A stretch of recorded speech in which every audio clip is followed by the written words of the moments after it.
मी विरोधी पक्ष आहे, पण काही गोष्टी ज्या चुकल्या आहेत प्रशासनाच्या आणि कारण नसताना महापौरांना अडकवतायत, मला वाटतं हे चुकीचं आहे. आणि हे सगळं जेव्हा आमच्या समोर येतं तेव्हा आदित्य ठाकरे बालबुद्धीचे वगैरे असंही बोलणं आणि मग टेंडर मागे घेणं, मग त्याच्यानं तुमची बालबुद्धी दिसते. मला असं वाटतं महापौरांना अजूनही वेळ गेलेली नाहीये. सगळ्या गटनेत्यांना विश्वासात घ्या. हे कोण कारस्थानं करतायत, हे अजून कुठून करतायत मलाही नाही माहितीये. आणि मला या गोष्टीचा प्रचंड राग आहे.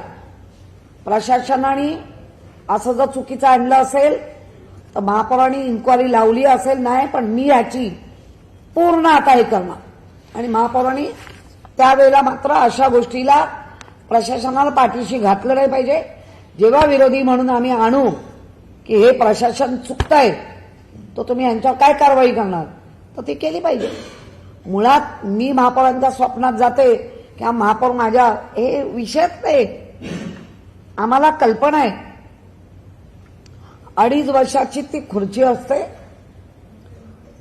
आम्ही जेव्हा खुर्चीवरनं आलो त्यानंतर 4 वर्ष गेली, ती प्रशासकाच्या हातात होती. आणि मी कायम तुम्हाला महापौरांना सांगते की मॅडम, गेली 5 वर्ष तुम्ही महापालिकेत नव्हता, मधली 4 वर्ष तुम्ही नव्हता. समजून घ्या या प्रशासनाची कारनामे, समजून घ्या तुम्हाला का अडचणीत आणतायत. हे रिअल सरळ महापौरांना अडचणीत आणणारच टेंडर कॉपी आहे. आणि त्याच्यावर जर मग मीडियाने प्रश्न विचारले तर ते चुकीची नाही. आणि महापौरांनी आजच जेव्हा कळता क्षणी गटनेता घेतलं असतं तर आम्ही सगळे गटनेते तुमच्या पाठीशी उभं राहिलो. आणि हे टेंडर जरी चुकीचं असलं तरी मागे घेतलं नाही पाहिजे होतं. हेड चुकला असेल, मागे का घेतला? आम्ही आहोत ना तुमच्या पाठीशी. कितींदा सांगायचं, ओरडून ओरडून सांगतोय. तर त्यांना असं वाटतं आम्ही महापौरांची स्वप्न बघतोय. ही 5 वर्ष आम्ही स्वप्न बघत नाहीये. आम्हाला लोकशाहीची कल्पना आहे आणि लोकशाहीत काही असे चमत्कार होत नाहीत जे आत्ता झालेत, पुढे होणार नाहीत ते चमत्कार, हे आम्हालाही माहिती आहे. त्यामुळे आम्हाला स्वप्न पडण्याचा प्रश्नच येत नाही. ज्या खुर्चीत बसवलंय त्या खुर्चीला आम्ही न्याय देताना कोणाला अन्याय पण होऊ नये. मग त्या महापौर का असेना, त्यांच्यावर पण अन्याय नाही झाला पाहिजे. महापौरांच्या प्रत्येक कृतीला आपण प्रत्येक वेळा जर प्रशासन चुकीचं ठरवेल तर महापौरांच्या पाठीशी आम्ही आहोत. हे असं टेंडर आणून प्रचंड महापौरांना अडचणीत आणलंय.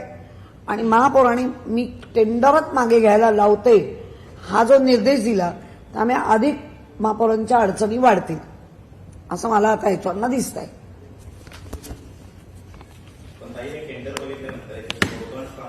महापौर बंगल्याशी संबंधित असावी असा संशय निर्माण होतोय. महापौरांची कल्पना नव्हती की अधिकारी जन्मदिनानंतर तुम्ही करतायत असं तुम्ही म्हणताय, तर अशा अधिकाऱ्यांची चौकशी व्हायला नाही. मी पुन्हा एकदा रिपीट करते, हा पूर्ण टेंडर वाटलंय आणि खरंच आहे महापौरांच्या बंगल्या, पण नुसता महापौरांचा बंगला नाही आहे. त्याच्या बाजूला नाटक आहे, थिएटर आहे. त्याच्या बाजूला एएमसीचा बंगला आहे. त्याच्या बाजूला एसटीपीचा हे आहे. त्याच्या बाजूला एक मोठं बिल्डरची इमारत बनते. लोकशाही मराठी ऐका, पहा, जागरूक रहा.